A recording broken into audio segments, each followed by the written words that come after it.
बिस्मिल्लाहिर्रहमानिर्रहीम। अस्सलाम वालेकुम। एक तरफ अमेरिका समेत पूरी दुनिया ये कह रही थी कि रूस 16 फरवरी को यूक्रेन पर हमला कर देगा। इवन यूक्रेन के प्रेसिडेंट वोलोदिमीर ज़ेलेंस्की भी ओपनली इस बात का इजहार कर चुके हैं कि बुध का दिन यानी 16 फरवरी रूस के यूक्रेन पर हमले का दिन होगा। लेकिन रूस ने एग्जैक्टली उसी दिन अपने कुछ ट्रूप्स को यूक्रेन के बॉर्डर से वापस बुला लिया है। रूस का ये इकदाम पूरी दुनिया के लिए एक सरप्राइजिंग मूवमेंट था और मेरी नज़र में रूस ने अपनी फ़ौजों को यूक्रेन की सरहद से वापस बुलाकर वो कुछ हासिल कर लिया है जो वो शायद यूक्रेन पर हमला करके भी हासिल ना कर सकता। मज़ीद डिस्कशन से पहले आप इस वाले से ये द गार्डियन की खबर मुलाहिजा फरमाएं। Russia confirms partial withdrawal of troops from Ukraine border. जैसा कि आपको मालूम है कि रूस पहले दिन से ये कह रहा था कि वो यूक्रेन पर हमला नहीं करना चाहता और जो उसकी बेलारूस में ज्वाइंट मिलिट्री ड्रिल्स जारी हैं उसके बारे में भी रूस ये कह चुका है कि इसका हरगिज़ ये मतलब नहीं कि वो यूक्रेन पर चढ़ाई करने का इरादा रखता है, जिसका अमली सबूत आज रूस ने अपनी फ़ौजें वापस बुलाकर पूरी दुनिया को दे दी है।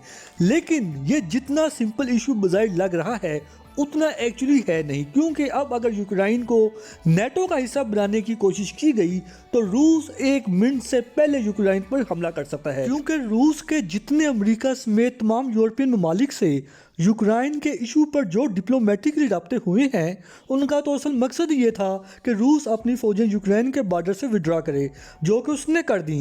अब गेंद अमेरिका की कोर्ट में है कि आया वो भी अपनी यूक्रेन के हवाले से सोच में तब्दीली लाता है या नहीं। और अब देखना ये होगा कि अमेरिका और नेटो कब अपनी फौजें यूक्रेन और उसके ईस्टर्न बॉर्डर साइड से वापस बुलाते हैं। वैसे एक बात तो सच्ची है जिसकी तारीफ आपको करना ही पड़ेगी, वो ये कि अमेरिका की तारीख में इतने मैच्योर और अक्लमंद सदर पहले कभी नहीं आए जितने कि इस बार अमेरिका के सदर जो बाइडन आए हैं। यही वजह है कि जब से उन्होंने अपने मुल्क के सदर की हैसियत से चार्ज संभाला था तो सबसे पहले उन्होंने अफ़गानिस्तान और यमन से अपनी फ़ौजों का इनखला करना शुरू किया, क्योंकि वो ये समझते हैं कि इससे उनके अपने मुल्क यानी अमेरिका की इकोनॉमी बुरी तरह तबाह हो रही थी और इसके साथ साथ अमेरिकी फ़ौजियों की एक बहुत बड़ी तादाद को गैर मुल्की जंग में शमूलियत की वजह से अपनी जान से भी हाथ धोना पड़ता था।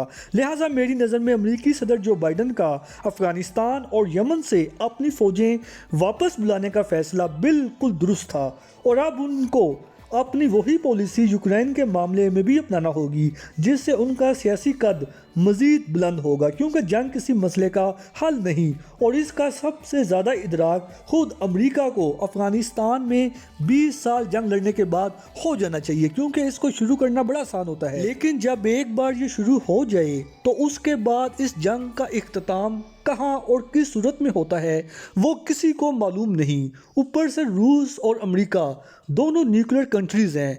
अगर अमेरिका के साथ नेटो समेत तमाम यूरोपियन ममालिक की सपोर्ट है तो दूसरी तरफ चीन इस पूरे मामले में मुकम्मल तौर पर आपको रूस की सपोर्ट करता हुआ नज़र आएगा।